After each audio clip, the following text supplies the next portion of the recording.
George. So if I do that, I will consider this talk a success. Demystifying the jet would be the name of my talk. I do have some bad news. Who was here last year? How many of you were here? Okay. I have some bad news.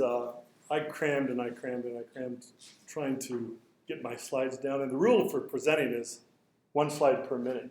I have 90 minutes. I have 180 slides. I'm going to do my best. Because of that, this group has been so impressive.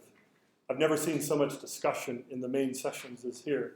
But it probably won't be able to happen on this talk because I have 2 talks and I have to jump right in the second one. So what I would propose to you is that we have a little impromptu lunch and learn. I will prepare my lunch. I'm going to go into the little area where the jet is. I'm going to eat in there, and I'm just going to leave the door open. And so write down your questions or remember them. And I might be able to answer a few, but I got a lot to get through. Thanks to Anton and David, I was able to trim my slides down because Anton, especially in this wonderful talk this morning, cleared up a few things that I was going to talk about. So, but I still have 180 slides, so I'll do my best. George asked me to talk about the jet. He wanted me to really talk about the respiratory physiology. And I decided to take a historical perspective on it and talk about how we came to understand the respiratory physiology that occurs during jet ventilation. I think you can't talk about physiology without talking about pathophysiology. And I took so many notes on Anton's last talk, and this talk is going to get better because of it. But I am going to cover a few things Anton talked about and make a few references to the important things David talked about yesterday. David did say it's really hard to describe what's really going on. I was in Ottawa, CHIO, and somebody put this poster. It was a academic poster on the wall. And this is how they described airflow during HFO. And the truth is, like David said, we really don't know what the heck's going on down there. But I'm going to do my best to try to explain what we think is going on down there. Every day you're going to use ventilators. You're going to be encountering a lot of them in this session. Every one of them is going to do the same 2 things. They're going to make breaths and they're going to monitor breaths. The complexity comes in how they do it, which is why this kind of conference is so important. But nobody stops to say, can I turn the lights down a little bit? How did this device get into this box? And I'm going to tell you how the jet went from an idea that Bert had to a ventilator that people are using now in NICUs around the world. Not enough around the world. After hearing Anton speak, I so wish I could get a jet to him because he does amazing research, and we're a little lacking in that area with the jet. So maybe I keep fighting for that, but we'll see what happens. I'm going to tell you the story of how this box came to be, developed from an idea to a device. And along the way, it's going to be a lot about respiratory physiology and what the problems were and how we decided to, how Bert decided he might be able to overcome them. So I'm going to tell you the jet story. It all started in the 1970s when Bert was working on his doctoral dissertation at MIT. His doctoral dissertation was actually on aerosolized surfactant replacement. He developed a high-frequency nebulizer that would deliver aerosolized surfactant back in the 70s, so it's exciting to hear that it's coming back a little bit. And because he worked with surfactant, he spent a lot of time in the NICUs at Mass General and Boston Children's in the United States. And because he spent a lot of time in the NICUs, he saw a lot of babies dying. He said in the 1970s, in the early to mid-70s, if you went on a ventilator, you either were injured or you died. Very few babies escaped injury because everything was pretty new then. We didn't understand respiratory physiology as well as we do now and pathophysiology. And really what we'd like to do, Peter Dargaville gave me this picture of what good microarchitecture is supposed to look like. Your job when a baby's born prematurely is to try to get the lungs to grow. And when you disrupt lung growth by putting them on a ventilator, that's when the problems start. I found a guy in Belgium, and I wrote to him, and I said, man, these are amazing. Can you tell me what's going on, and can I use these slides? And he said, yeah, these are pictures I took of the lungs about 17 weeks gestation. And they're just respiratory bronchioles. There's no alveolar, there's no alveoli to speak of, and there's no capillary bed. So there's no way you're going to ventilate a 17-weeker with a ventilator. At 22 weeks, you're going to struggle too. 22 weeks, you have a little bit of capillary coverage over improved alveolar growth, but you just don't have enough of either. And finally, sometime after 24 weeks, you have your best chance at saving the baby and allowing the lungs to grow normally. But what seemed to be killing the babies back in the 70s were these old ventilators. They'd put them on, and they would really, can you imagine using that one? And Bert decided, there's got to be a better way. So he began to ask himself questions. He said, is it possible to ventilate babies with smaller tidal volumes, which will result in lower pressures? As Anton pointed out, volume is the problem. The pressure will take care of itself if you keep the volume down. And he didn't know if you could, so he did what he always did when he got into a quandary. He went into the library at MIT, and he surrounded himself with books. And the first thing he came across, I'm sorry, David, it was actually 1915, not 1908. Oh, sorry. Yeah. But there was a guy named Yandell Henderson. He was a pulmonary physiologist. And he saw a problem. His dog ran out after a rabbit. He was trying to bring a rabbit back so Anton could take his lungs. And when his dog came back, he said, "Boy, how does my dog do that? He seems to be able to pant indefinitely. How does he stay pink? I actually found a pink dog. Why doesn't he turn blue? How can he avoid hypoxia and hypercapnia if he's taking such little teeny breaths?" Well, of course, the point was he was taking a lot of little teeny breaths. But he thought those breaths are too small to adequately exchange gas. So I'm going to design an experiment and try to figure out how this dog does this. So we got a tube that was about 1 meter long, about 2 centimeters in diameter, so this certainly isn't to scale. And he got his colleagues out, just like you are, and put a neon light behind it. And then he took a puff of smoke off of his pipe, and he would blow through the pipe the way a pygmy blows through a dart gun, like that, just a quick, short little breath. And what he saw was the smoke penetrated deep down through the tube with very little contact against the sidewalls of the tube. And it really seemed to be convection that was doing this. The gas was convecting down the center of the tube, and again, very deeply, but with very little contact against the walls. And then he thought, well, what if I put my tongue, that's his tongue, that's pretty good, right? And so I'm going to stop the flow through this tube and see what happens. And when the flow stopped, diffusion took over. So convection seemed to carry the smoke deep down through the tube, and then when the smoke in this case slowed down, then diffusion would take over. So it's this kind of flow streaming effect that we think we're trying to do with the jet. And then he did something kind of innovative. He got his glass blower to put a bulb in the middle of this tube, and he thought, now if I blow the smoke through now, what's going to happen? So he blew the smoke through. Is it going to mix in that bulb, or is it going to penetrate right past it? And in fact, it penetrated right past. There was no mixing in that bulb. And this is going to be really important when he's talking about how the theory supports the application. So remember this concept of smoke penetrating past a disruption in the tube.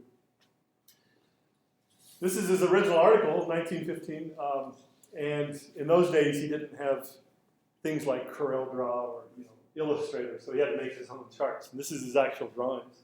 You can see here he's showing the smoke penetrating through the tube.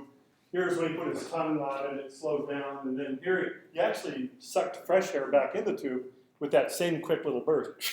And fresh air penetrated through the smoke with the same velocity profile that appeared when he blew the smoke through the tube. And here he showed the smoke penetrating right past that bulb with no mixing. And Bert said, well, that's interesting, but what Bert didn't realize is Yandell Henderson had established a basis for the fact that you might be able to use tidal volumes smaller than dead space volume. But at the time, it didn't occur to him that that's possible. He just said, well, that's interesting, but it's not going to help me save babies. So he kept looking through the literature. He found some work done in 1956 by Jerry Mead and Dubois, and some of the real heroes of pulmonary physiology at the time, in the same town Bert was in, Boston in the United States. And these guys developed what was really one of the first true oscillators. They got a tube, they attached a pressure manometer, and they attached the volumetric flow meter. And on the end, they put a bass woofer that they took out of a stereo speaker, and they made it airtight. And then they put a little FN modulator on there, which when turned to the left would slow the woofer down. When turned to the right would speed the woofer up. Now the important thing that I'm doing with my hand here is when they slowed the woofer down, when you decrease the frequency, you increase the amplitude. When you increase the frequency, you decrease the amplitude. You can't go this far, this fast. Like I can't do it, and this couldn't do it. But that was an important thing because what they saw in that pressure manometer became very important for the development of the jet. They'd push gas in and they'd pull it out. So it was true oscillation, forced inspiration, forced expiration. What they saw in that pressure manometer is really what intrigued Bert. As they pushed the gas in, the pressure would go up, and as they pulled the gas out, the pressure would go down. There was no surprise there. They knew that would happen. But what surprised them was something that was talked about yesterday, this phenomenon of resonant frequency. As they speeded up the woofer and the frequency got smaller, the pressure waveform got smaller. That didn't surprise them. They knew that would happen because the deflections were going to get smaller what surprised them was that everybody they put on this device was very comfortable. They said, we didn't get air hungry, it seemed to be breathing for us. Well, they're researchers, and you know how researchers are. They say, well, let's see what happens if we go faster. And so they went faster, and there was no advantage if your goal was to reduce pressure if you went too fast because of all kinds of problems with conflicting flows and just putting too much in too fast and not being able to get it out. But they hit this thing that they call resonant frequency. Resonant frequency is the frequency at which the lungs begin to wiggle, basically. It's the frequency where you get the best blood gases with the least amount of pressure. It's the broadside of a barn. In our studies with the jet, it was about a 200 breath range where it didn't matter as long as you're in there, you're going to get the same blood gases. And what intrigued Bert was that it took 4 to 8 hertz. Some of you in the back may not be able to see this, so I'll just tell you that this pressure reduction would be reached when they hit somewhere between 4 to 8 pulses per second. And the reason that intrigued Bert was the smaller the human being got, the faster they had to go to reach resonance. The bigger you were, the slower. I'd probably take 4 hertz. Some of the smaller people in the room would take about 8 hertz, and there was all this range in between there. And Bert said, well, that's interesting that the smaller you get, the faster you have to go to reach this resonance. And is it really all that important? I think it is. In nature, there was a bridge that opened in the 1940s called the Tacoma Narrows Bridge, to great fanfare. And then it got hit with this crosswind and started rocking. They called it Galloping Gertie, but people crossed it. It was kind of fun. But one day it got hit with a 40-mile-an-hour crosswind, sustained crosswind. And it really started rocking. There's a guy trying to gallop me right there. Somebody drove his car out there. There was one fatality. But the applied force is the wind at 40 miles an hour. The bridge is trying to match the frequency of the applied force, and it couldn't because it's made out of steel and concrete. If it was lung tissue, it would have been okay. At this point, it was 18 feet on one side, higher on one side than it was the other. And the fatality was a dog named Tubby. There was a Cocker Spaniel in that car, and the guy ran off and left his dog in the car. Yeah, sorry. But he was on his way to a research lab anyway, so he probably saved Tubby from a worse fate, right? So there you go. So resonant frequency is really important in nature, and it really helped them build better bridges because they understood this resonant frequency phenomenon. Now, in lungs, this isn't going to happen because the lungs can match the frequency because they're elastic. And, they're made out of human tissue, not steel and concrete. And Bert said, well, this is interesting stuff that these guys did in Boston, but I have a problem with the alveolar air equation. David talked about this yesterday. But the alveolar air equation basically says that if you want to get ventilation at the alveolar level, you have to give more tidal volume than dead space volume. You have to fill up all the dead space and then give enough more volume to get down to the business end of the lung where gas exchange can take place. And at that time, the thinking was it might take about 5 to 8 mLs per kilo. And the anatomic dead space volume of a mammal, Bert knew, was 2 mLs per kilo. So he started thinking about this, and he said, you know, the smaller you were, the faster you had to go.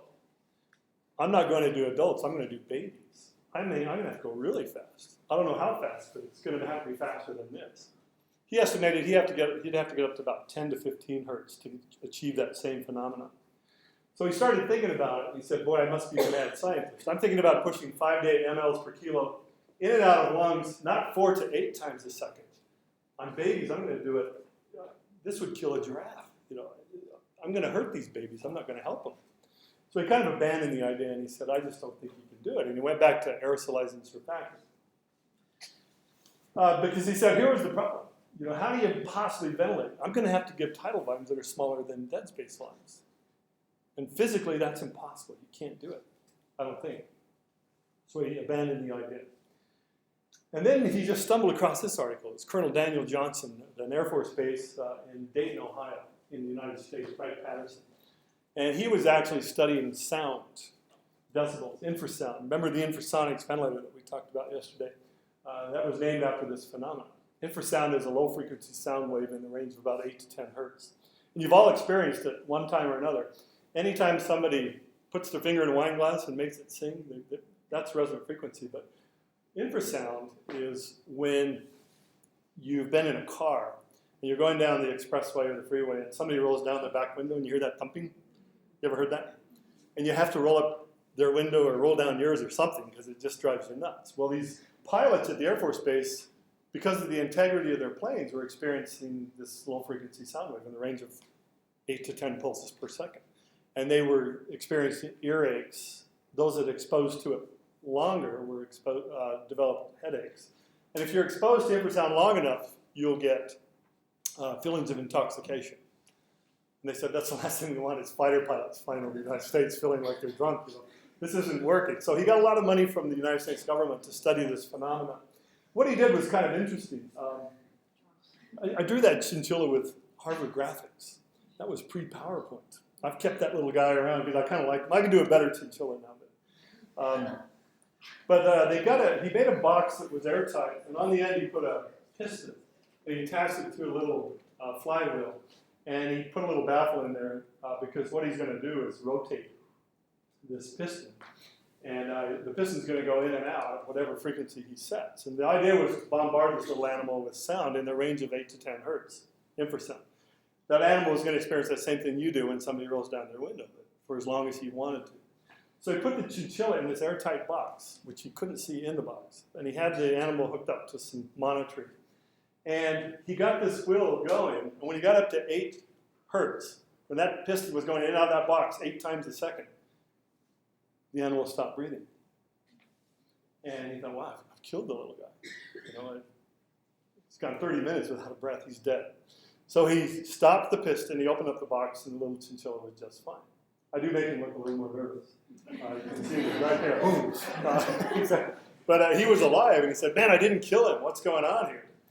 And he said, well, you know, he stopped breathing.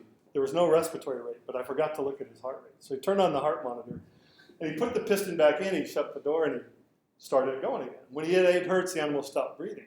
But his heart rate slowed and steadied at what was a very comfortable level for a sleeping chinchilla. And he said, man, I didn't kill him, I just put him to sleep. I don't know what I did. And he thought, super chinchilla. You know, there's something about this chinchilla. And the reason he studied chinchillas is because he's studying decibels, not ventilation. He's looking at sound, and they have very acute hearing. So he got another chinchilla, he put it in the box, and he started the piston, and then another one. And every one he put in there would stop breathing somewhere between 8 and 10 pulses per second. He thought, man, there's something about this higher frequency that's causing a ventilation thing. And he woke up the next morning and goes, aha, I've rediscovered the iron lung. That's all I've done. And at the Snowbird Conference, where I've met some of you before, Jack Emerson used to come there all the time. One of my heroes is a respiratory therapist. He's one of my heroes. And Jack, he always made himself available to us. And I said, Jack, do you know about that stuff that was done at Wright-Patterson? He goes, oh yeah, classic iron lung technology. The difference is the animal was completely inside the box. So if they could have seen in that box, they wouldn't even see the chest move. Your head has to be outside the box to see the chest move. But they were definitely taking away his respiratory drive. He said, if you have an airtight box, and well, I'll go back to the last one, and it's filled with a bunch of molecules, what happens when you push the piston in to the pressure? I said, the pressure will go up, right? He said, yeah, when you push the piston in, the pressure will go up because you have the same amount of gas, but you have it in a smaller space. And the gas is really smart. And it said, well, we're going to crush this little guy's chest unless we do something. So these molecules jump through the glottis, which is open. The animal was an open vessel because his glottis is open. And to equalize the pressure across the thorax. And then when you pull the piston out, the pressure will drop. And the molecules are smart. And I said, boy, we're going to explode the chest unless we get out and equalize the pressure. If you do that fast enough, you're going to take away the respiratory drive. And that's probably all they did. They're experimenting with this very thing right now. I can hear it. And Jack said they actually developed surgical rooms with this giant woofer. They experimented with it, thinking they could bring a guy in for open heart surgery and they'd just get this woofer going. And they wouldn't have to intubate the patient. But it never took off because, you know, headaches, earaches, intoxication. The surgeon would have a tough time. So it really never went anywhere. But iron lungs were a great thing. This is one developed at Sick Kids in Toronto. This is one that, similar to one I used. We used to have a negative pressure incubator in our unit. And it would look a little bit different than this, but it never really worked all that well. They're kind of impractical, but they're a very smart way of breathing because, as David talked about yesterday, they use negative pressure. I was walking through our R&D department, and one of our guys had cut the bottom off of a flask, and then he got a tube, and he put the tube through a cork, and he had a little Y connector, and then he attached balloons, and I said, you've created an iron lung here. And he said, what are you talking about? And I said, well, watch this. And I just got my camera and I videoed it. So when you pull the diaphragm down, the pressure decreases, so air rushes in. When you push the diaphragm up, you increase pressure. So the other way down. Classic iron lung technology. And it's actually a better way of breathing for people. But again, iron lungs are pretty impractical. So Bert said, well, I still have a problem with this. I don't care what happened to those chinchillas. What's going on here? So he called Colonel Johnson on the phone. And he said, this is Bert Bunnell. I'm intrigued by your study that you just published but in Lancet. But I want to know what blood gases were you getting when the animals stopped breathing? And he goes, I don't know. We didn't measure blood gases. Well, what kind of tidal volumes were you using when the animals stopped breathing? I don't know. I wasn't doing respiratory studies. I was doing sound studies. I just published this as an adjunct. And Bert got kind of skeptical. And Colonel Johnson said, well, I think we can figure that out, how much tidal volume. So together over the phone, they converted decibel changes to pressure changes, decibels to pressure changes. And then they converted pressure changes to volume changes. And Colonel Johnson said, well, it looks like in every case the animal is getting about 1 ml per kilo. And Bert said, no way. And he said, wait, I don't think they talk like that, but you know, that's how my kids talk. And Bert said, that is impossible. The great equalizer in the world of mammals is dead space. You cannot use 1 ml per kilo. I don't care if you're the smallest mammal in the world or the biggest animal in the world. It doesn't really matter. The great everybody in this slide is the same. The blue whale has a lot more dead space than the pygmy shrew, but proportionate to his size, he does not. They all have about approximately 2 ml per kilo. And Bert said, how could you possibly get good blood gases using such small tidal volumes? And Colonel Johnson said the magic words. He said, why don't you find out? And a curious guy like Bert, that's all he needed. He said, that's a good idea. So he went down in the basement of MIT and he developed the first high-frequency jet ventilator. And the idea was kind of what Anton said earlier today, which was, is a pressure or volume. And they were pretty sure it was, this is another study they did where they put a blood pressure cuff or something around a rabbit's chest, and they had a plunger that could plunge volume into the animal. But when his chest was constricted, they could only put so much volume in. But even though they didn't put a lot of volume in, the pressure went very high. But even though the pressure went high, the animals weren't injured. They were just fine. They were happy little bunnies, right? And we have limitations with PowerPoint. That's the best I can do. How do you show a happy bunny? So they said, well, let's see what happens when we take the blood pressure cuff off, or the cuff. And now they plunge a lot of volume in because the animal's chest was allowed to expand. But even though they put a lot of volume in, the pressure didn't go very high. But every animal suffered bilateral pneumos and died. And they said, that's the problem. And Bert realized this. He said, we got to get the volume down. Those of you who were last year, you can watch, you can close your eyes. This is a horrible video that shows just...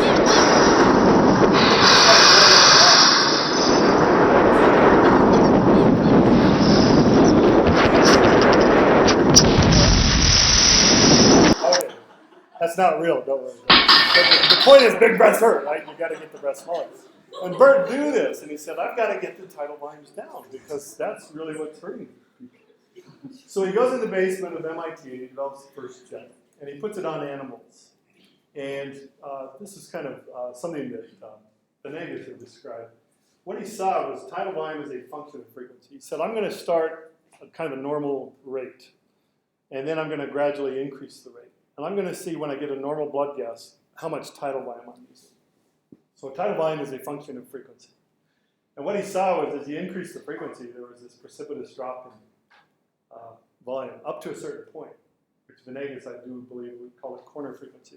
Corner frequency is that point where you can keep going up on the rate, but you're not going to experience an advantage. Rather, probably a disadvantage. You'll start trapping gas and things like that. But sure enough, these animals got normal blood gases using just under 1 ml per kilo. He thought, wow, seems to work. So he brought his machine out to Salt Lake City, Utah. This is Dr. Tom Harris, my clinical mentor, who's now retired from neonatology, but I talk to him about once a month. He comes into my office and shares stories. This is Bert back in 1983. And he brought in the original jet ventilator. That's the humidifier on top. And we started saving babies that routinely died. We closed our BPD unit. PIE babies began to respond. And we knew kind of why. The pressure is different at the distal end of the lung than it is the proximal. The pressure drops. We knew that. And then we knew that we didn't have to do this anymore as much. This is a nasty pneumothorax. A nurse practitioner in Indiana sent me this. That's all air in the right chest. The entire right lung is moved to the left thoracic cavity. It's pushed the heart into the left lower lobe. The ET tube shifted. This is subcutaneous emphysema. You can see the air has dissected the abdominal wall, got into the scrotum. This little guy died. And so we often show this demonstration where we take our test lung around, we stick it underwater, we take a balloon off. Recognize that? Oh, yeah. Bear cub. I thought it was so cool. 2001, that's in the future. Well, not anymore. But we have one that and we've used it more recently than the last 12 years, like you did your infant star. But I set the PIP at 20, and then I set the PIP on the jet at 30. And when the PIP gets up to 30, I stick the whole lung underwater. Just for fun, I decided to try this experiment. And both ventilators are running at the same time, but you can see that every time the conventional breath is delivered, there's this big bubbling that comes out. And the jet is still ventilating, it's just not aggravating the airway.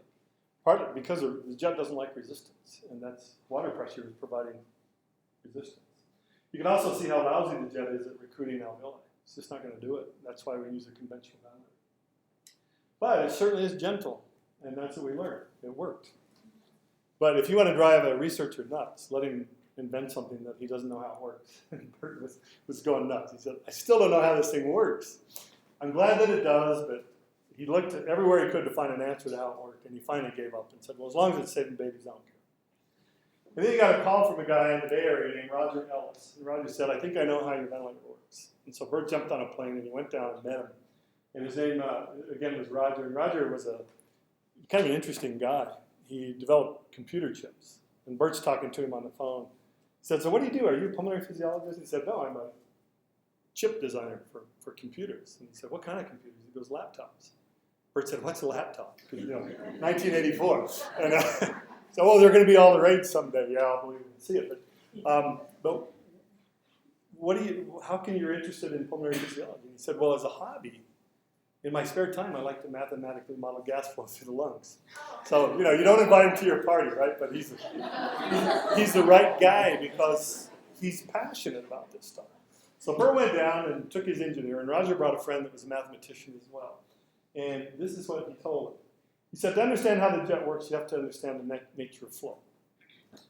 He said, my definition of a stable flow is one that nature can support. You have to go for a walk in the mountains and see these flows occurring in a stream. One is laminar, very stable.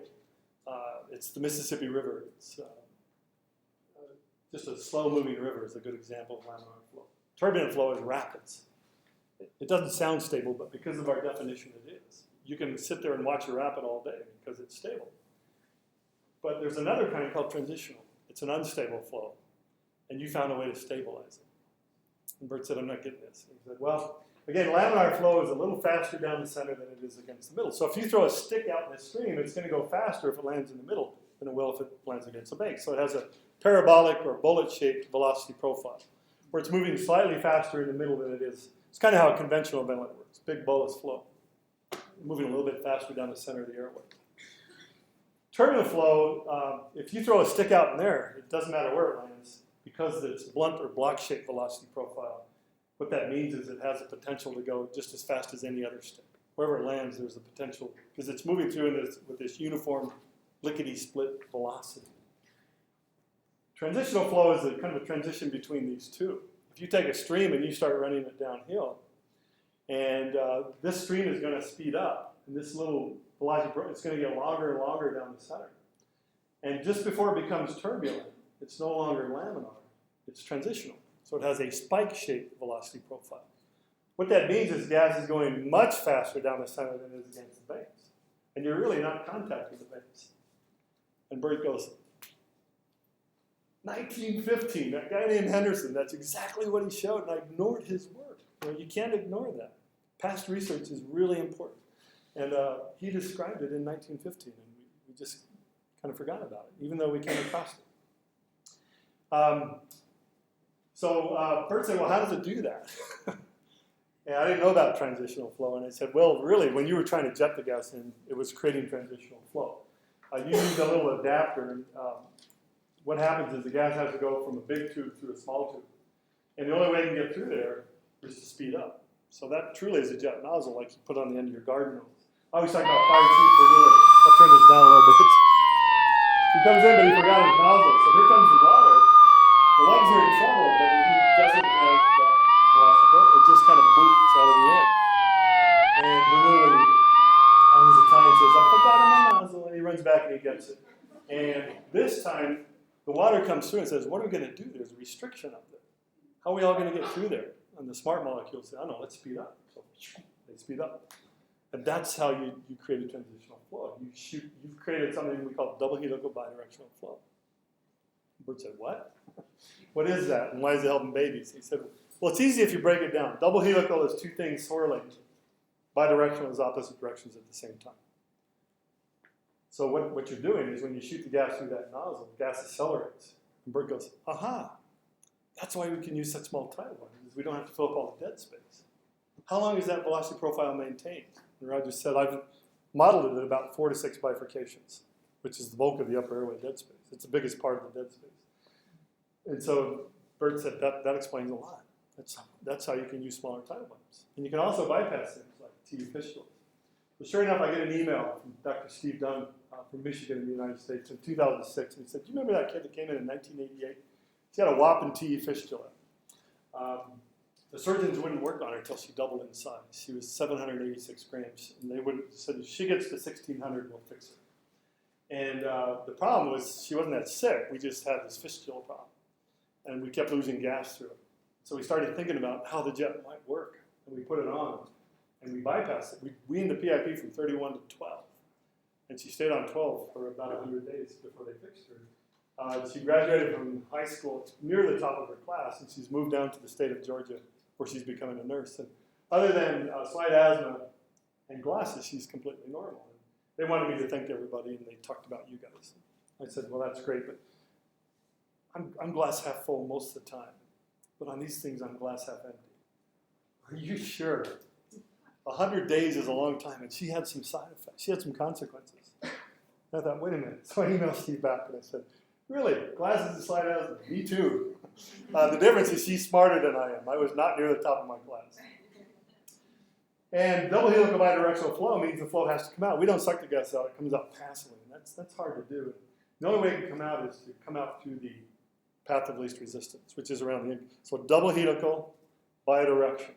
Gas is shooting down the center of the airways mathematically and coming out. So if there's things in there like meconium, it has a tendency to get caught up in secretions and things like that. You'll probably experience that. And Bert said, yeah, we really are. We're seeing blood come out in a pulmonary hemorrhage kid. We've seen meconium come out.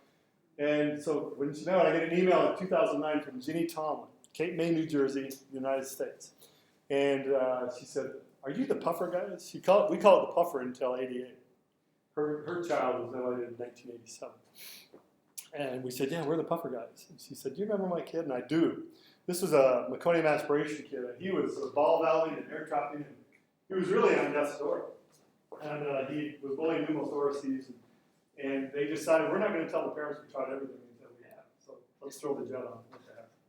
He got better. And she said, I know it wasn't approved then. I had to sign all these releases. But I really think that's it. It's what helped save his life. And I wanted you to know that he's 22 now. He's graduated from college. And he has no residual problems. Are you sure? He was almost dead. I remember this kid. Joe Laurie was my friend, RT, that took care of him. This kid was almost dead. She said, I didn't say it like this. Are you sure? He was almost dead. He just said, really, no residual problems. She said, yeah, he's completely normal. And so sure enough, 3 months later, I get an email from Jake. He said, do you remember me? I'm Jake. My mom talked to you about me. I'm graduating from college, and your ventilator saved my life.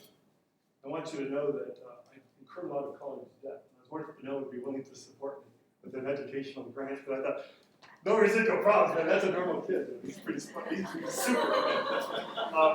But I found his mom sent me these pictures.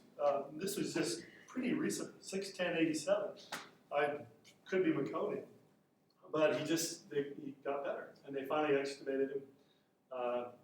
Mom and Dad were able to hold him, and I stayed in touch with him, and he's working at Aspen Ski Resort now in Colorado. And he said, Evan, I'm coming to town with my girlfriend. I'd love to stop by you and see you guys. I didn't tell Bert he was coming. And here he is. There's Jake. And I am just standing next to Bert. And Bert was crying. I said, Jake, how'd you hear about your story? He said, oh, it's kind of funny. I got to the age, Mom never told me, he said. And I got to an age where I started showering with other kids because we did physical education at school. And I came home one day and I said, Mom, why do I have these scars on my chest? I thought everybody had them. She said, no, those are called chest tube scars. Let me tell you a little story. He said, that's how I found it. So again, I only tell you these stories to kind of help support the theory. You know, we're not sure if this is how it works, but we see a lot of cases like this. So I want to just end with a little discussion of time constants. We talked about it a little bit yesterday, and I'm just beginning to understand this. These are some of my heroes. You know, Anton and David are. I'm a little intimidated actually because they're brilliant, and I'm not brilliant. And I had to come up with ways to understand things. So I always try to channel Albert Einstein and said, if you can't explain it simply, you don't understand it well enough. And I could never explain time constants, and so I decided to learn about them. And this is how I learned to understand them. And bear with me at first. A time constant is a parameter that describes how long it takes for something natural to occur. And I use the example to begin to understand it as a chocolate chip cookie. Baking a chocolate chip cookie, you can look at chocolate chip cookie time constants, basically. When you first make the dough balls and you put them on the pan, you don't want to eat them. My kids like cookie dough, but I don't. I'd rather have them cooked. And so when you put them in the oven, they start to bake. When they are 63% of the way done, that's considered one cookie time constant. When they are 86% of the way done, that's the second cookie time constant. And you just keep on going, 95, 98, and finally, when they're 100% done or close to it, you take them out of the oven. And there's also an expiratory time constant. That's cooling the chocolate chip cookie. This is, again, not very relevant, but it's how I began to understand it. When you take a cookie out of the oven, they're pretty hot. And if you try eating them, trust me, if you haven't done it, it's a chocolate. You get a little chocolate on your lip and you've got a burn. They're too hot, so you want them to cool a little bit. When they're 63% of the way to room temperature, that's one cookie cooling time constant. And really, you want to let it get a little cooler, maybe 86. That's when they're best, I think. They're still a bit warm. You get some milk, and man, there's nothing like it. And then you can also, if you want, you can take them all the way to room temp. And they're still pretty good, but I'd rather have them when they're a little warm. Well, again, that's how I began to understand it, but it didn't seem to be relevant to tidal wine. And then I ran into Jane Pillow, and we spent a lot of time with Jane over the years, and I got to visit her and spend time in her lab. And she said, Evan, it's really a 63% roughly stepwise change in a measured quantity. And you want to talk about tidal wine, not cookies. And I said, you're right. And she said, this is basically what's happening. When you've delivered 63% of the tidal wine in order to ventilate a baby, that's one time constant. But it's probably not enough tidal volume to get a good blood gas. Well, you got 37% of tidal volume left to deliver. And your next time constant is going to be 63% of 37, which is 23. So you add that to the 63, and your next time constant is 86%. Well, now you've got 14% tidal volume left to deliver if you want to deliver close to 100% of your tidal volume. 63% of what's remaining is 9. So you add 9 to 86, and you get 95. So your next time constant is when you get to 95% of the tidal volume, and you're probably going to get a pretty good blood gas at this point. If you're real anal about it, you can go all the way to 100% if you want. Well, that's how I began to understand it, but I didn't like talking about time constants because I'm a respiratory therapist. I'd rather talk about eye time, because I can understand eye time. So let's say a baby's first time constant is 0.12 seconds. You set your eye time on the ventilator to 0.12 seconds, and you're going to deliver 63% of the tidal volume you're going to need. That's probably not going to be enough, and you're not going to get a good blood gas. So you double the eye time to get in this second time constant. So you take the eye time up to 0.24 seconds. And you're only delivering 86% of the tidal volume, which is better, but you can probably do better than that. So if you increase the eye time to 0.3 seconds on this particular baby, based on what his disease is, this time constant is 0.12 seconds. Now you've tripled it. 95% of the tidal volume will be delivered. You're probably going to start to get a decent gas. If you want, you can go up to 0.48. And again, if you want to deliver close to 100% of the tidal volume that it's going to take to ventilate that kid, then you can go up to 0.6 on the eye time. And the problem is you have an expiratory time constant too. And you have the same problem trying to get gas out. So it's a tale of two time constants, basically. And as David mentioned yesterday, there's all kinds of time constants in the lungs, but the two major ones are getting the gas in and getting the gas out. So how do you do that? Gas has to get out too. Well, time constants are really a product of compliance and resistance. So if resistance increases, that patient will have a longer time constant. Here's why. This airway, for some reason, it gets inflamed or it narrows for any reason, then it's going to take longer to get gas through that airway. So that is why resistance creates a longer time constant. But it's also going to take longer to get the gas out because you got to take it back through that narrowed airway as well, that inflamed airway. If you decrease resistance and you have nice open airways, you're going to have a shorter time. You don't need as long of a night time on these kids because gas can get in and get out pretty quick. If compliance improves, it's a slow filling compartment. It takes a long time to get the gas in. So it's a long time constant. And then it's going to take long to get that gas out because you're putting more in. And if compliance gets worse, as David mentioned yesterday on RDS, your I time can be pretty short because you can get gas in and the lungs can get it out just as fast. And so that's kind of how time constants work. And so the take-home message, and whenever you see a slide like this, it's your take-home message. The take-home message is be prepared to change your strategy as the pathophysiology changes. It's important not to sit on a baby like we talked about yesterday. You can't just get to some settings you're comfortable with and stay there. You've got to be vigilant. When we were talking about babies yesterday, I thought, Trish, how old? You're 25 probably, right? Yeah, 29 now. 29? Yeah, actually. Okay, so you're going to be 58 when you're twice as old as you are now. But it's going to take 29 years to get there. Yeah. A baby on day 1 is a certain age. On day 2, he's twice as old as he was on day 1. Somebody told me that, and they said the important thing in that message is babies are changing all the time. You've got to stay on top of those changes and respond appropriately with the ventilator. Well, here's where time constants got really complex for me. Let's say you take, this is what Dr. Tom Harris brought into our office recently. He said if you have a moderately sick meconium aspiration, or maybe a severely sick, let's say meconium aspiration patient, he's going to have a lot of airway resistance. He's going to have a lot of inflammation going on and obstruction. And so his time constant may be double that of a preterm non-RDS kid. So let's say, just for better numbers, the preterm RDS kid will have an to deliver 63% of his tidal volume, you have to set the ventilator at 0.15. Well, this meconium aspiration baby may need twice that, 0.3 seconds, to deliver the same amount of tidal volume. And so you start thinking about it, and you say, well, if it takes 5 time constants to deliver close to 100% of his tidal volume, and each time constant is 0.3 seconds, I'm going to have to set my time at 1.5 seconds. So you do that. And you say, but I also want to maintain an IU ratio of 1 to 4. Well, now you can only give a rate of 8. You say, well, that's not going to do it. So I'll tell you what, I'm going to give the rate of 30, but I want to maintain my IU ratio of 1.4. So I'm going to drop my I time down to 0.4 seconds. Well, now you're only accommodating about 70% of the tidal volume that he's going to need to get a good blood gas. So he's going to get worse. He's going to hyperventilate, and your CO2 will rise. You say, well, it's not working. And I'll read this to you since you probably can't see it. But what this says is, okay, I want to give all my time, I want to give all 5 time constants. So I'm going to go back to my 1.5 second I time. But I want to maintain my rate of 30 because he needs breaths in order to move gas. And now I know I'm delivering 100% of the tidal volume or close to it. Well, the problem is now you have a 5 to 1 IU ratio. So you're going to trap gas. So the important message, probably the take-home message on this, is be a generalist, not a literalist.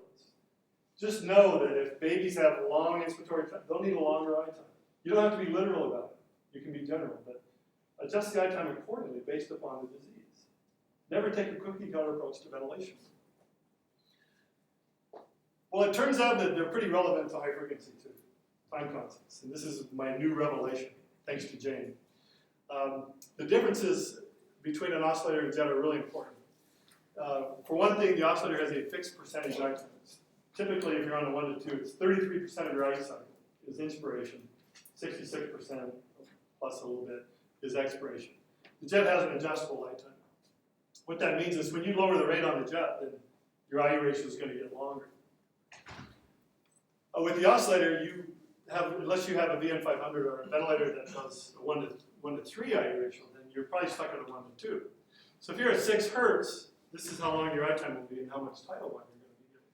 If you increase to 10 hertz, you're still going to be at a 1 to 2, but your I time's gotten shorter and you're delivering less tidal volume. So that's why tidal volume decreases when you increase the frequency, because your I time gets shorter.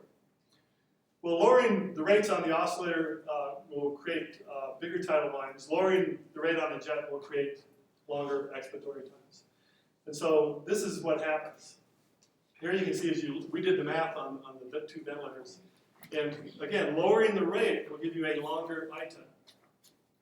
Lowering the rate on the jet, because you have a fixed I time, will just give you a longer expiratory time.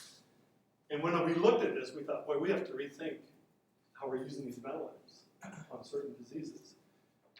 If you have a baby with PIE, he may not tolerate long I times on the oscillator. If you have a baby with chronic lung disease and inflammation, he may not like those short I times on the jet. So we really have to rethink how we use high frequency, we believe.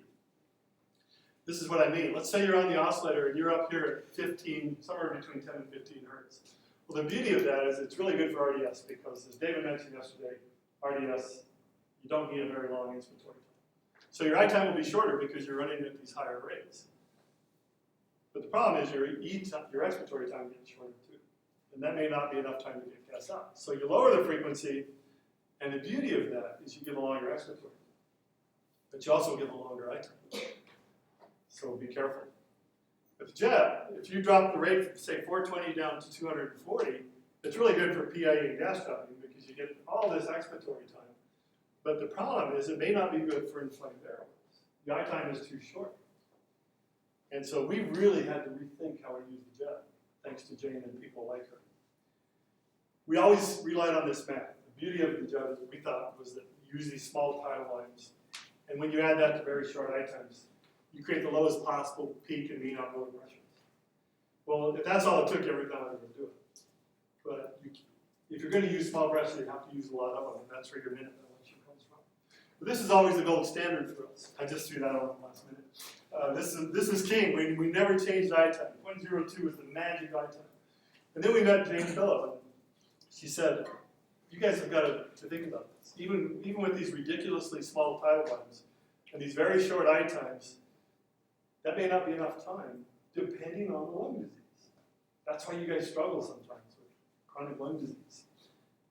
And she said, here's what I'm talking about. If you give a longer I time, you give a little bit more tidal volume. You give a little bit longer to be delivered. So you're going to penetrate deeper with more volume. And that can really benefit these kids that have certain diseases. And so, because of Jane, our hotline support has been so revolutionized. When PIP is no longer working to control CO2, based on what's wrong with the baby, we tell people to start lowering the rate. And where that's benefited is giving the longer I time. We've been able to maintain IE ratio because we lower the rate. So we give enough time to get gas in, but we also have enough time to get gas out because we can adjust our rate. So the take-home message here is remember that if you use a jet, I time is adjustable. We've told you for years not to change it. But when a baby is no longer responding to PIP, and if the baby has a disease that makes you believe that he has a long inspiratory time constant, that I time has been amazing. And don't do it too much. The first time we did it, we took the CO2 from 126 to 29 in about 25 minutes because we maxed it out. Just go little increments at a time. More on that in just a second. So I want to close with a study that I got involved in with Dick Bland and Kurt Albertine at the University of Utah.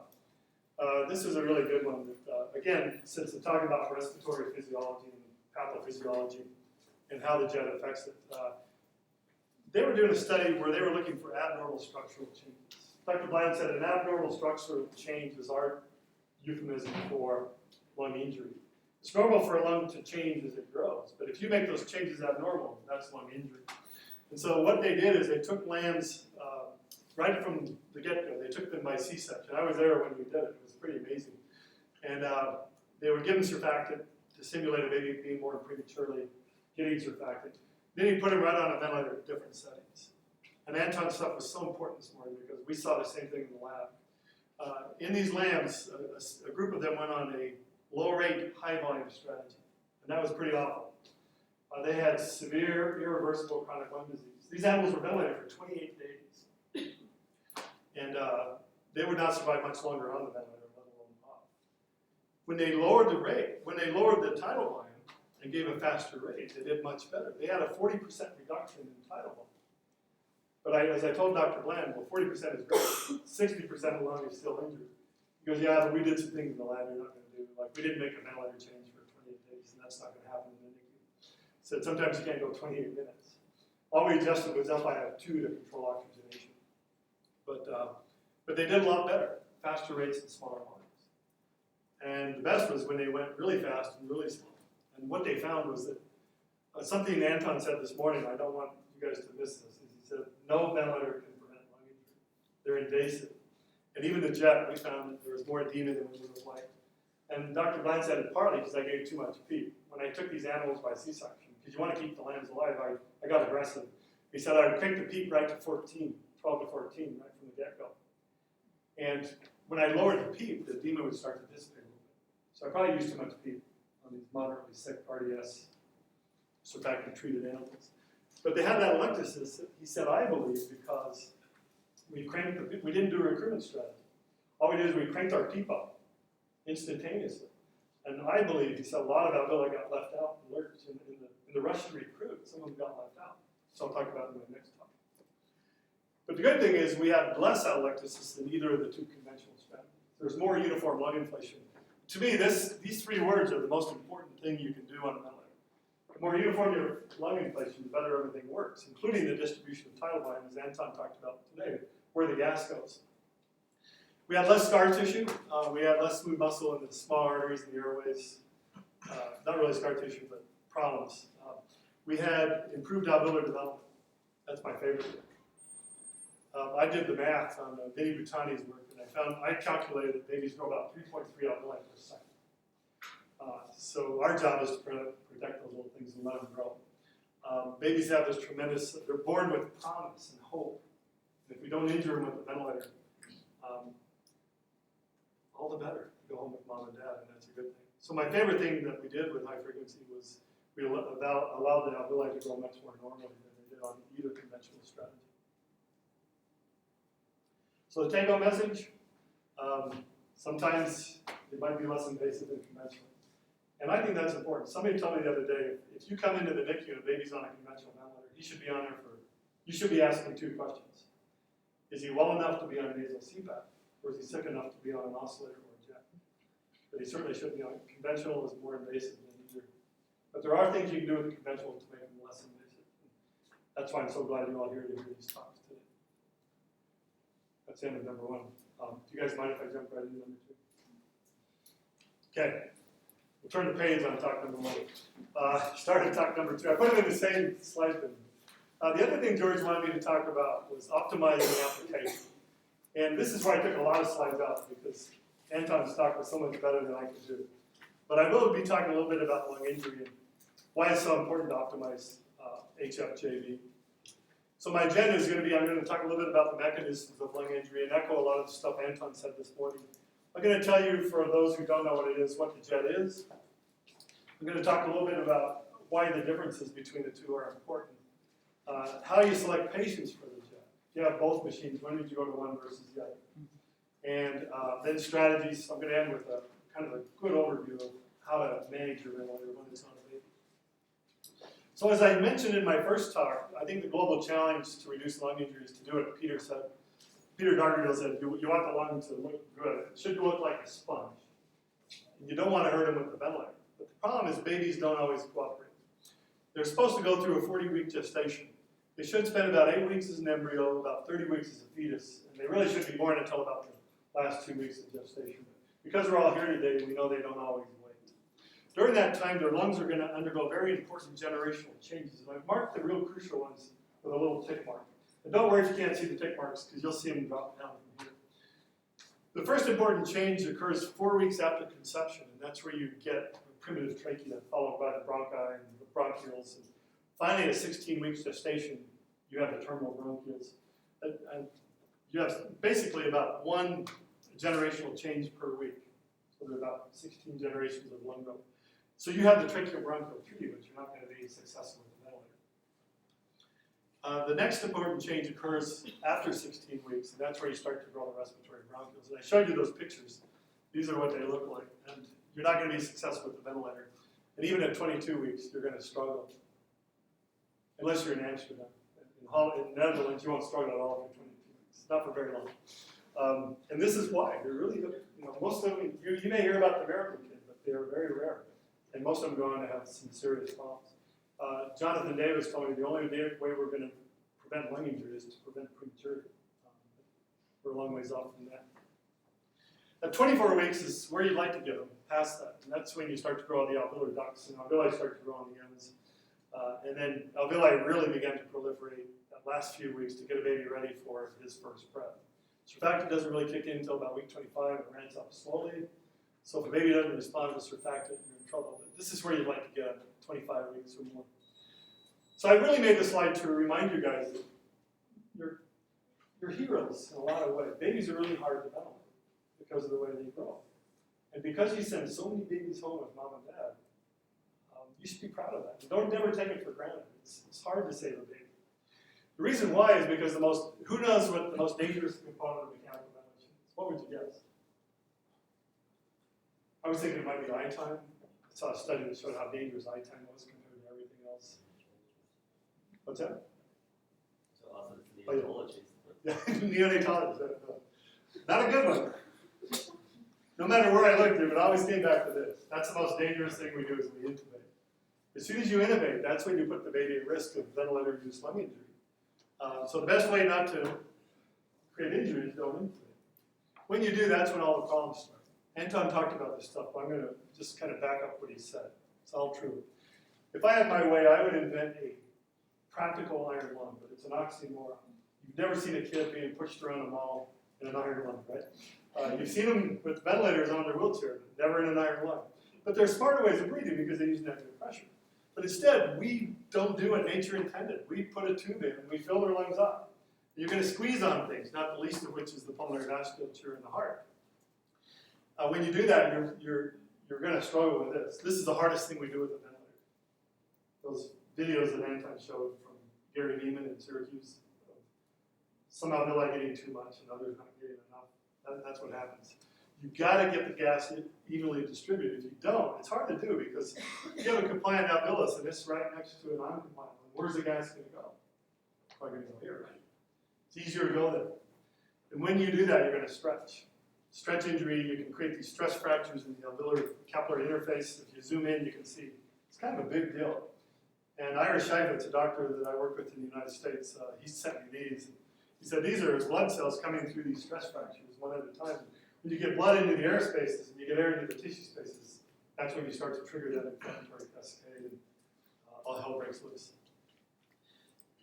Pulmonary capillary blood flow gets screwed up. When you overinflate an alveolus, you create basically compression on the capillaries. It's hard to get blood through compressed capillaries. They're compressed by overinflated alveoli. And if you underinflate, as Anton mentioned yesterday and today, then they become extra-alveolar. The body's really smart. It says, I'm not going to send any blood there because I'm not going to get any oxygen back. So it'll actually shut off blood flow to capillaries that aren't in contact with the alveoli. And surfactant gets screwed up. Here you have a nice layer of surfactant lining that alveolar wall. But if you fill it with edema, you get that protein-rich fluid that Anton talked about. You're going to I always said deactivate. What's inactivate? That's fast. Inactivate past my spell checker. So I've been wrong all these years. So thank you, Anton. It's inactivate the surfactant. Even if you don't have edema, if you've damaged the wall, what's the surfactant going to do? That's necrosis and apoptosis disruption. The lymph system gets squeezed, so the sewer backs up. Venous return suffers, so cardiac output suffers, and finally other organs can be affected, including the brain, the kidneys, the liver, other things. So ventilators really hurt, and I got to give a talk at the NIH in Bethesda, Maryland, and one of my heroes, Dr. Ted Colbo, was there. Dr. Colbo should be a hero for all respiratory therapists. He invented some pretty cool stuff and some not so cool stuff. This is a mucus slurping endotracheal tube. This is actually his patent for the mucus slurping endotracheal tube. And the idea was you'd have a channel in between the two layers of the ET tube, and there would be these little suction ports. And in the patent it says you apply suction during exhalation, and you won't even have to go down to the suction cavity. It's the best way to suction. That's assuming the mucus is all sitting around the little ports and they're able to get through it. And you can see how small they must be. I don't know. But the reason he's a hero to me is this stuff. He invented the ECMO circuit. He's holding one in that picture. He showed us how to exchange gas outside the body. And I went into his office. I was taking him a standalone humidifier for his tracheal gas insufflation studies on adult sheep. And we got to talk for a long time. One of the things he said, I said, Dr. Coleman, I'm going to turn that into a slide. He said, the vast majority of lung injury is man-made. And I argued with him. I said, no way. I never heard a baby. It was always the ventilator. He said, that's what everybody says. They're blaming the ventilator. But it's not always the ventilator. A lot of times it's your strategy, which is why I just love that George and others have put on this conference. You've got to learn how to use these ventilators properly. And the problem is that he said, I said, babies got hurt no matter how careful you were. And he said, yeah, you're right. It's not always your fault. Even if you use a good strategy, babies can get hurt. Because he said all ventilation in babies is non-homogeneous. I said, how can that be? If you have a homogeneous, homogeneous lung, if you have 100% of lung collapse, and every alveolus is collapsed, and he's completely whited out, why would ventilation be non-homogeneous? He said, because there's no such thing as 100% of lung collapsing. Some of the lungs are going to be open and compliant, no matter how wide the lung is. And you got to do something because he's dying. So you throw in some PIP to get him open, and some PEEP to get him open, keep him open. But the problem is in trying to reverse the atelectasis and get the non-ventilated lung units open, you have a tendency to overinflate the good ones. So how we hurt babies is typically body trauma, overextension. Gas going, like Anton mentioned, where you don't want it to go. Dr. Bland also taught me this when we were in the lab intensive care unit. He said a lot of babies have lung tissue. This is primitive pulmonary tissue, and it's going to grow up to become alveoli. These are distal airways.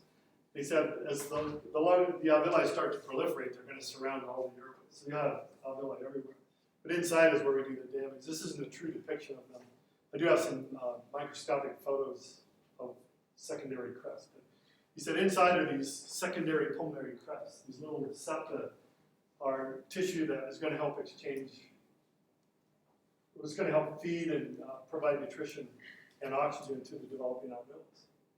He said if you damage those, you're going to have a compromised alveolus. And Kurt Albertine told me, I said, what happens to the secondary crest when the alveolus grows? And he said it becomes the surface area, the lining of the inside wall of the alveolus. So if you damage it, you're going to get a compromised alveolus. And I really thought I knew my stuff. And I said, well, what damage to this? It's volume or pressure? I bet it's volume. He said, neither. It's oxygen and nutrition. You got to make sure baby gets fed, and you got to make sure that you get the FiO2 down. Oxygen toxicity, as Anton mentioned, is really important. I said, well, how far do you have to get it down to, and how long can they stay on, say, 100%? He said, if you're on 100% oxygen, you're going to be doing some damage right off the bat. But it's typically damage the baby can recover from. But after about 3 days on 100%, you're going to be doing permanent damage. And the more premature the kid gets, the more serious it is. He said if you can get it below 70%, you're going to be better off within 6 days especially. But it's hard to do. Sometimes you can't. Babies are hard to ventilate. He said another problem is that the airways are more compliant than the alveoli. Marty Kessler told me he calls it a floppy compliant airways. It's the alveoli that are stiff and non-compliant. And so you see this and you say, oh, they're just balloons on the end of straws. Let's crank up our ventilator. Well, never think that they're just balloons on the end of straws.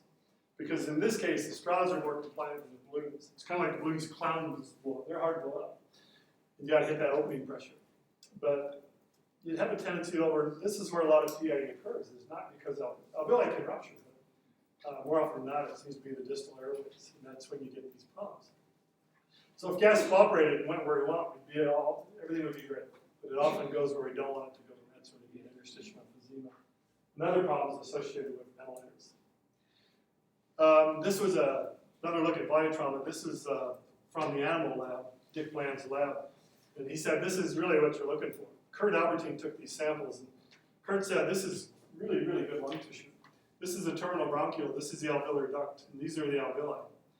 Well-defined, the walls are thin and intact. He said, I probably tore a few when I took the sample. It's hard to get a sample where you don't lose some injury, but this is an animal that responded to surfactant replacement. When they don't, it's a totally different story. We tried to get them open. We overstretched. We did something Dr. Bland called compression atelectasis. Now, I do have to tell you this one Canadian research story. This is my favorite research story of all time. Charlie Bryan, who was in Toronto for a number of years, he's no longer with us, but he came out to our snowbird conference, and he said, we were studying this at sick kids in Toronto. We wanted to find out how do you get an alveolus open if it's surrounded by overinflated alveoli or airways? And we made a lung model out of condoms.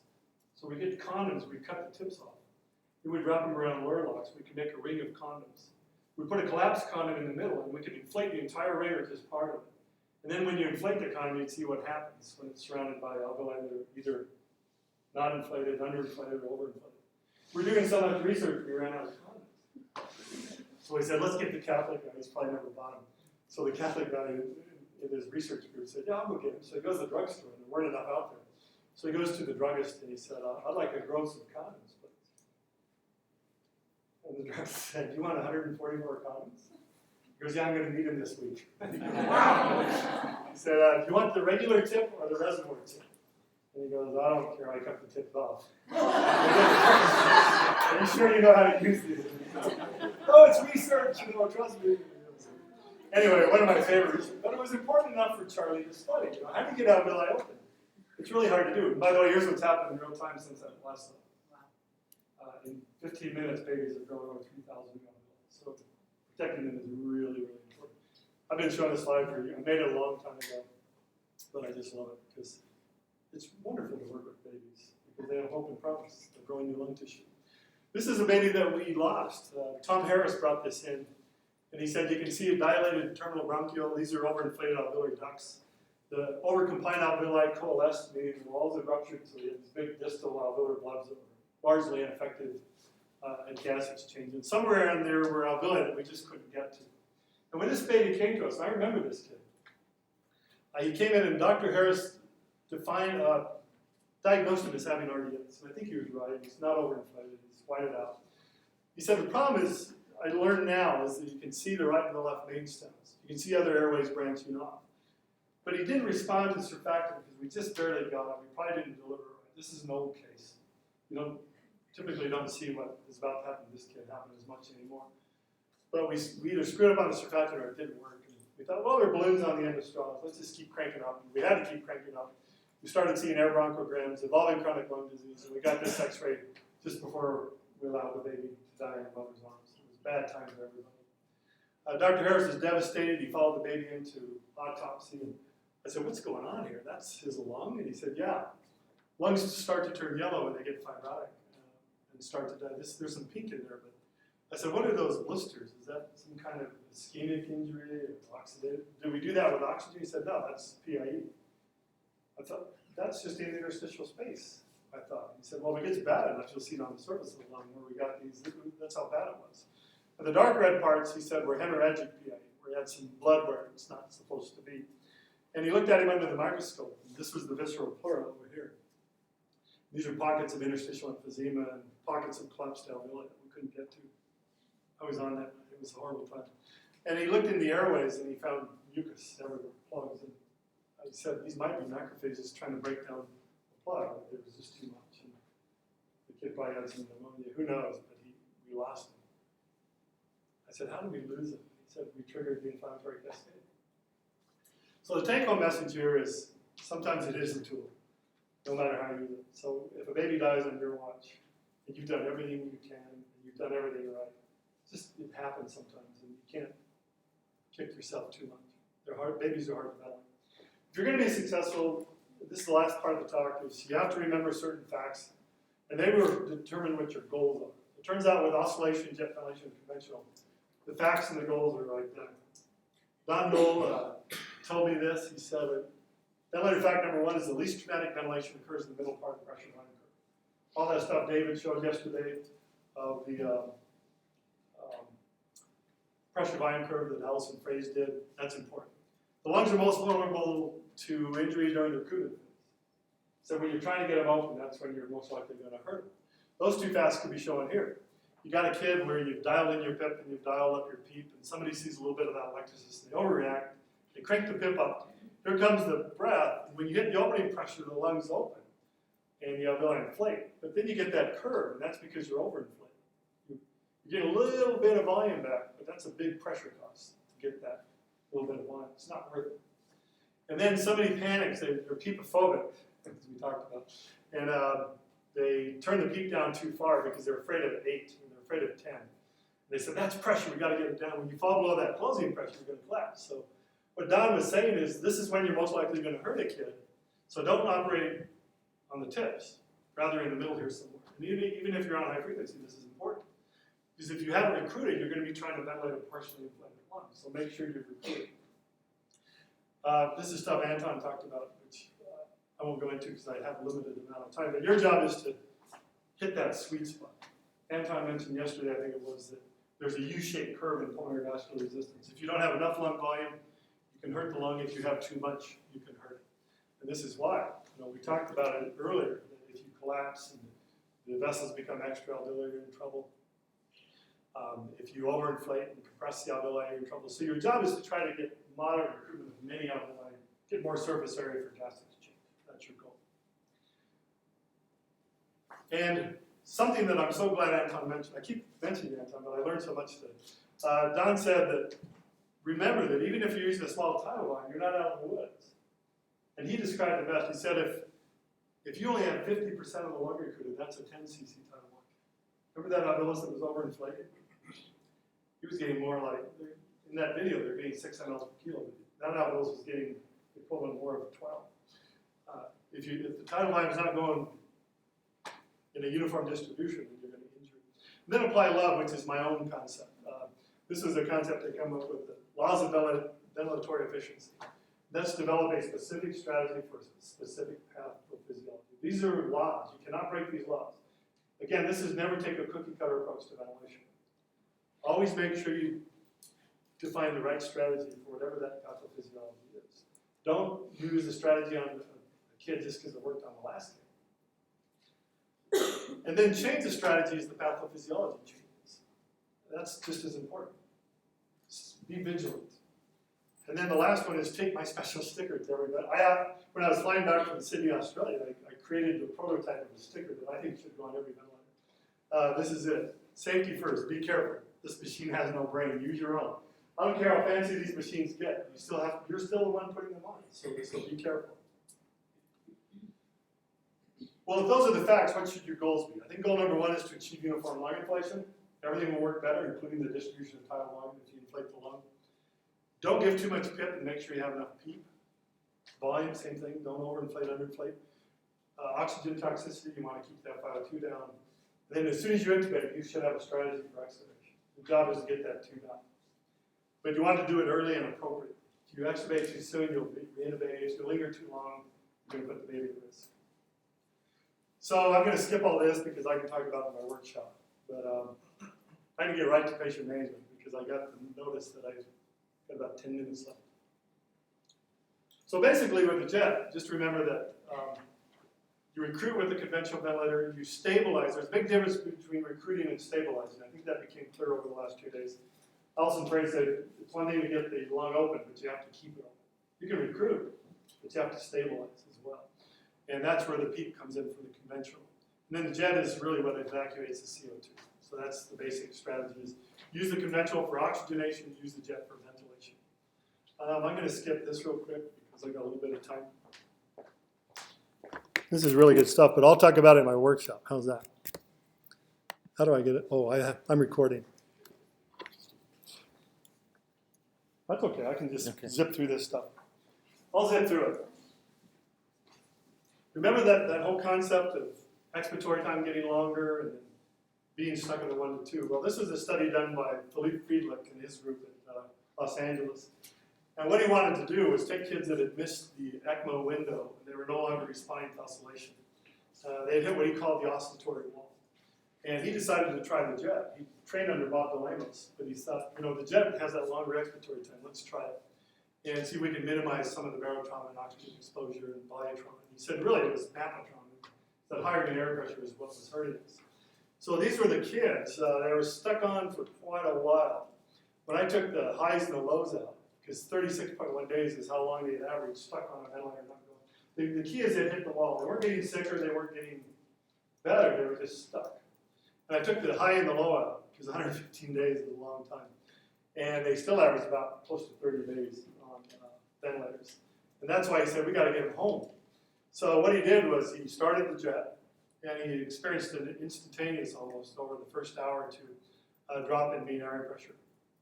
And it had some small statistical significance. The oxygen index dropped back to a level that was more appropriate. 30 is frightening, under 10 is pretty good. The FiO2 was able to be weaned because they took a lot of pressure off the pulmonary vasculature, which was significant. And all those kids went home.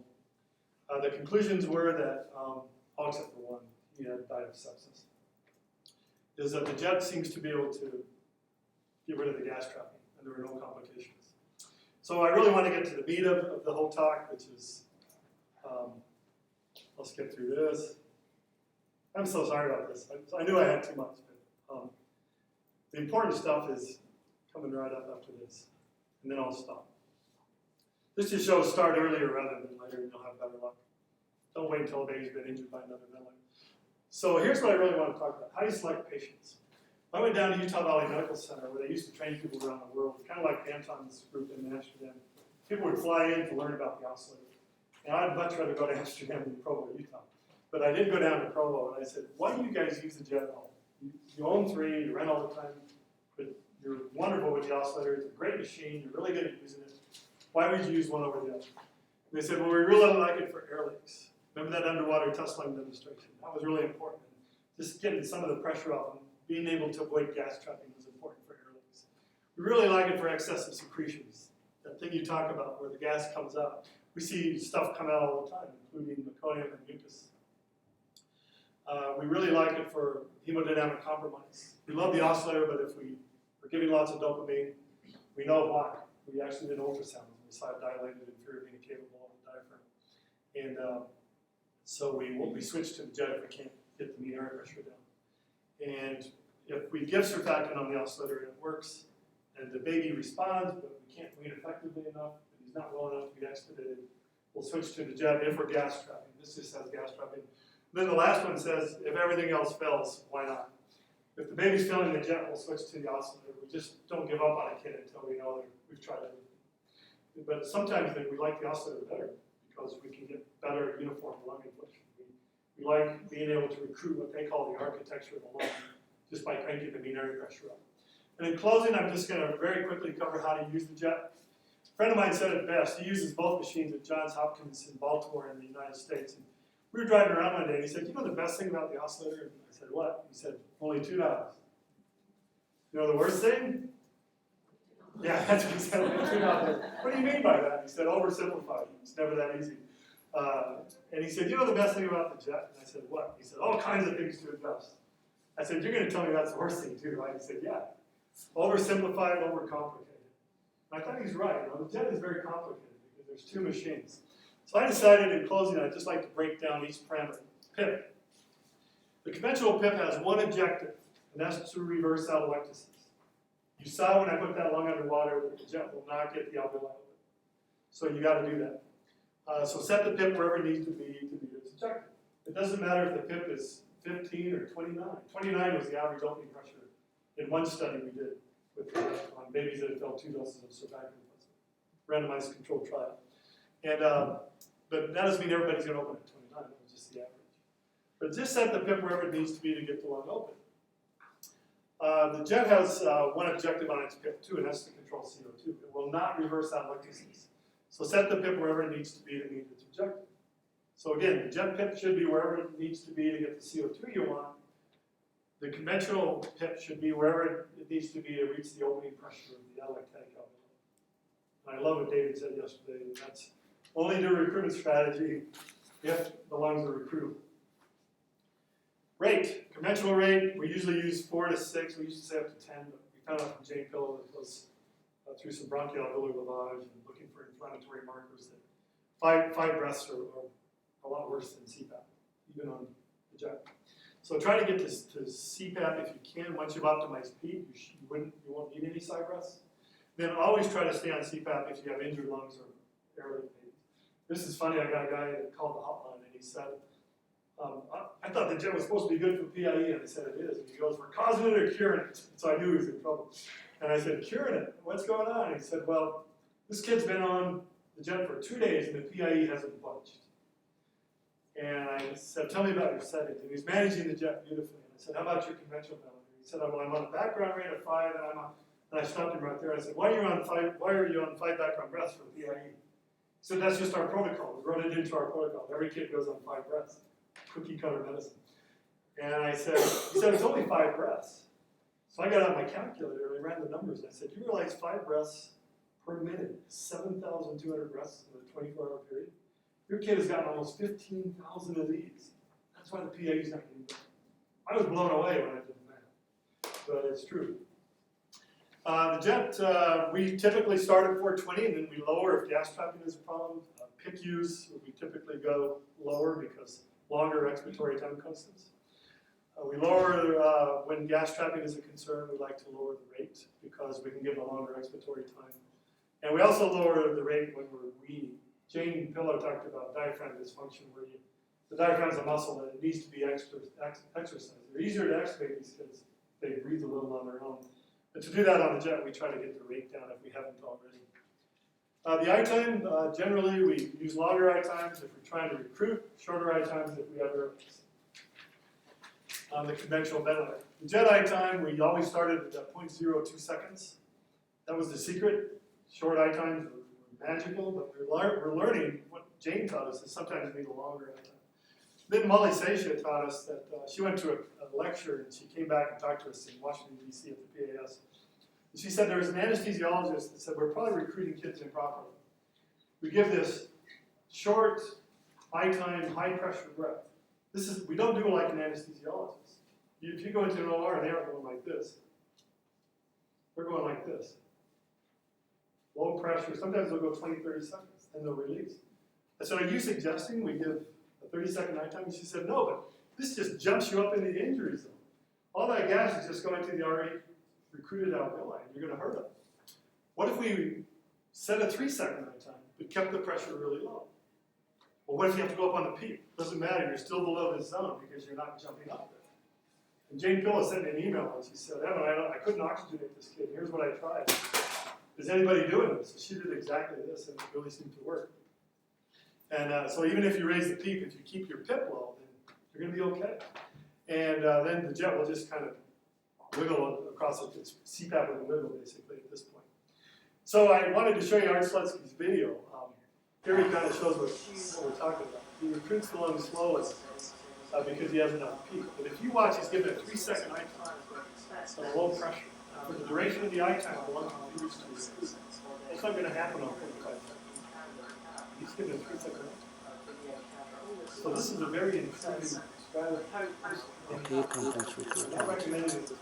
And back. It really is something to think about. And finally, PEEP. Conventional ventilator provides the PEEP. I used to give people ranges, and Dr. Mark Mamble said, don't give people ranges. He said 4 to 7 for PIE, and I had a PIE kid that needed 9. Don't make people afraid of PEEP. We like PEEPs, 8 to 10 have been magical. And he said, what you should be telling people is optimize it for the patient. The patient will tell you how much PEEP he needs. You just have to go out and find it. Remember, the jet does not provide PEEP, but it monitors PEEP, and it gives you a distal tracheal approximation. So if the PEEP reads higher on the jet than it's set on conventional, you're gas trapping. Because you're measuring the PEEP in 2 different places. If that happens, just turn your rate down. That should help. And so finally, I just want to end with my enlightenment to this opening and closing pressure. It came from Allison Frazee, one of my favorite Canadians. I love Allison. And she came to our 1990 conference because we couldn't oxygenate RDS kids. And she said everything Anton said this morning. Alveoli have a critical opening pressure, and you've got to find it. And if you don't, you're not going to get VQ matching. It's not easy, but you do have to find the opening pressure. They also have a critical closing pressure, which below which they'll deflate. If you don't have VQ matching, you're not going to be very successful. And so I want to show this video one more time. This time, don't watch it for eye time, watch it for PEEP. We have a recording again. This is a different Doesn't angle. have enough PEEP on the first 2 breaths. Head on shot, sleep. He's just not stable. And we're going to go to 15 on PEEP now. And electron, body. But here he starts to recruit. Static stable pressure. But the interesting thing is that once he gets the line through, we need to run Okay, complete he says, okay, I got enough PEEP. I'm going to turn the PEEP And back. back That's to not working. sleep. And on his first expiratory phase, he uses probably half his one breath. Then he goes back to right back to the horrible distribution of volume. Jack Emerson. As you can see, some of the portions are collapsed still. So just my last slide, in summary, my general strategy slide is this. Optimize the mean area pressure when you have a baby on the jet, and use PEEP to do it. If you're afraid of PEEP, don't look at it. Just look at the mean area pressure. People are more PEEP-phobic than they are mapophobic. So cover up the mean area, the PEEP if somebody's afraid of it. Adjust the PIP as needed to control CO2 on the jet. Start off at 420, that's fine, but if you start gas trapping or when you're trying to wean or you've increased the I time, then you may want to lower the rate. We typically go in hertz, 60 breaths at a time. Remember that to minimize conventional support, if you have to give conventional breaths, it should be, and I put the emphasis on temporary, a temporary recruitment maneuver. But you don't want the side breaths. If you can get away with not having them, and you do it by giving enough PEEP. And then this last one, for those of you who can't see it, is just that when PIP is no longer working to control CO2 on the jet, consider increasing the I time. It's been our newest revelation for patient management. And I'm sorry, I think I went over a little bit, but I wanted to thank everybody. This is the last slide. Hey, pretty cool, huh? Kids are getting better because of you.